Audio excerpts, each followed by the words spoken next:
Good evening. Welcome back to Dining 101 with Mr. Wolfe. I'm your host, Mr. Wolfe. It's the webisode companion to dining101.net, which hopefully you've checked out by now. It's a lot of fun. So anyway, every Monday night we talk a little bit about restaurant etiquette and a little bit of history, a little trivia, and this, that, and the other thing. But hopefully folks are getting something out of it. Again, if you have any questions or comments or anything, there's a place on the website where you can type in your comments. There's also a discussion page on Facebook where maybe we can get some lively conversation going. I might not be right 100% of the time. I'd like to think so, but maybe not.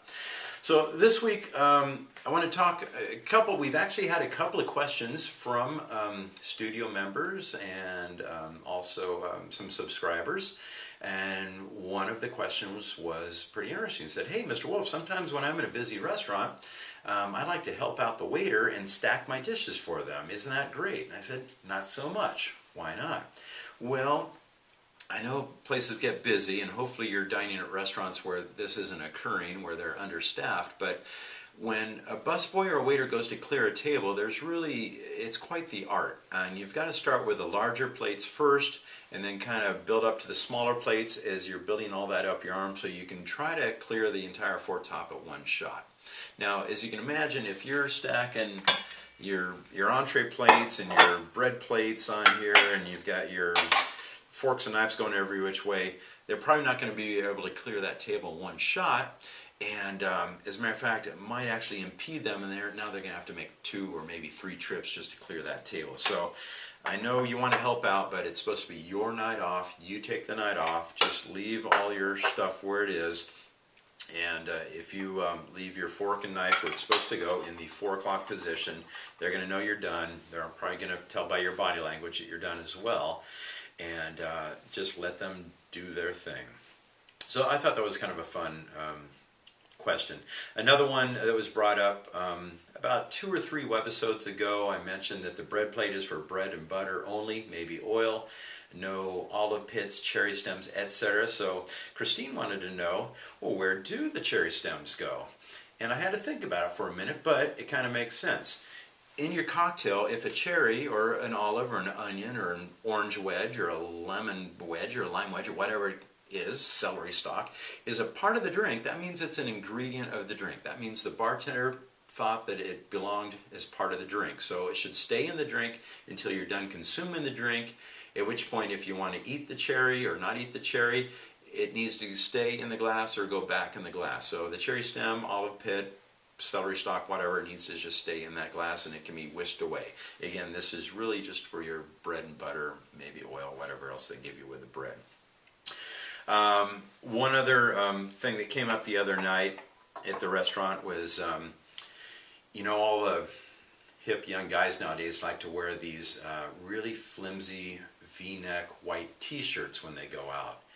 And call me old-fashioned, but gosh, it really looks like they're wearing their underwear, and I just can't see this being a good fashion thing. So it made me come up with what I call the grandma rule.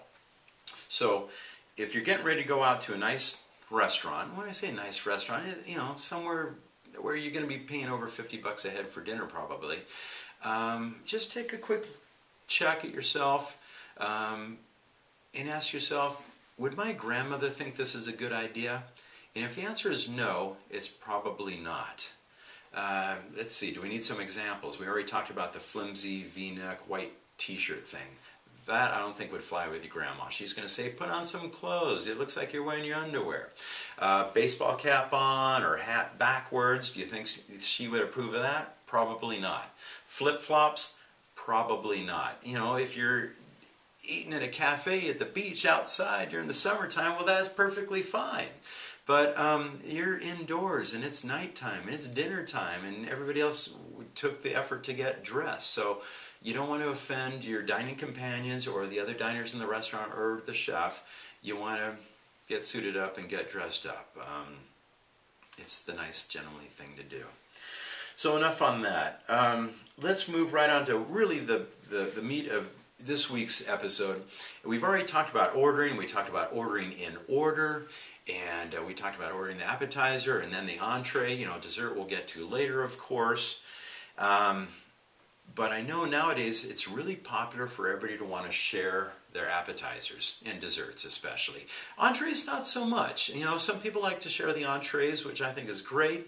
And there's a couple different ways to do it. Me and my 3 best friends, when we all go out, we order 4 appetizers and 4 entrees and 4 desserts, and we've kind of got it figured out where we take a bite or two and we all move our plates counterclockwise, and we do that with great regularity every 3 months. It works out great. Now, not everybody is going to be quite that anal about it, and these happen to be chefs too. So I think what's more popular nowadays is, hey, let's get a couple of appetizers for the table to all share. Everybody will get their own entree, and then we'll deal with dessert later. Maybe we'll get a dessert or 2 to share as well. So here's what I want to say on that, is when you're ordering, let's make it really clear with the waiter if you're ordering the thing for yourself or for the table, and it's very distinctive. Have you made your selections? Yes. What would you like? I'd like the beet salad followed by the chicken. Now, if you're ordering for the table, you're going to order a little differently. You're going to say, we'd like the calamari for the table, and then I'd like the chicken for my main course. So it's very easy. That way the waiter knows exactly if it's for the table, that means you're all going to share it, or if it's for yourself. Or maybe you're just sharing with this guy right next to you and not really with them people. It's like, well, this guy and me would like to share the calamari as our first course, but then I would like the chicken for my main course. So just make it crisp and make it clear. That way there's no confusion later. Hopefully everybody at the table is ordering the same number of courses and everybody's kind of on the same page. It'd be nice if everybody does family style for the first course, and then everybody either does their own entree for the second course or family style. But it's got to be one or the other. All right. A couple of quick rules on the sharing appetizers. So you've ordered your stuff. Menus have been whisked away. Now you're enjoying your bread. You're enjoying your drinks. Blah blah blah. Everybody's having a good time. You're underway. The waiter is probably going to give you some type of a share plate over here to share your first course, which you're going to have family style. So the calamari, the beet salad, or the prosciutto plate, whatever it is going to come in like so. And any good restaurant worth its salt is going to give you some service silverware. And they're probably going to put it on the edge of the plate like that, giving you the clue that that's your service silver to share that dish with. It'd be a little horrid if you had to use your own stuff to divvy up and share everything with. What if you took a bite of the calamari and then you stuck this in your mouth and then you went back for another bite of calamari? That would be kind of like double dipping, and we definitely don't want to do that, right? So that's why I advise serving with the service silver, and give him a little bit, give this person a little bit, give them some, and then take some for yourself last, of course, and then put the service silver back there where it goes. You don't want to start eating with the service silver, because that'd be what we call a jackass move. So those go back right there. You've got your own silver over here now to eat your shared portion of that first course. Eat away. And when you're done, of course, your silverware will go in the 4 o'clock position, letting the waiter and the busboy know that you're done with that course. Here's a big challenge, just a little insider tip. When you're sharing stuff, it's going to feel natural. Nobody's going to want to take that last bite. So you either got to let it go or make somebody eat it. The easiest way to do it is take that last bite and go, oh, Joey, you really should have this last bite. It's so good. And give it to somebody and get rid of it so you can clean that plate off and we can all move on to the next course.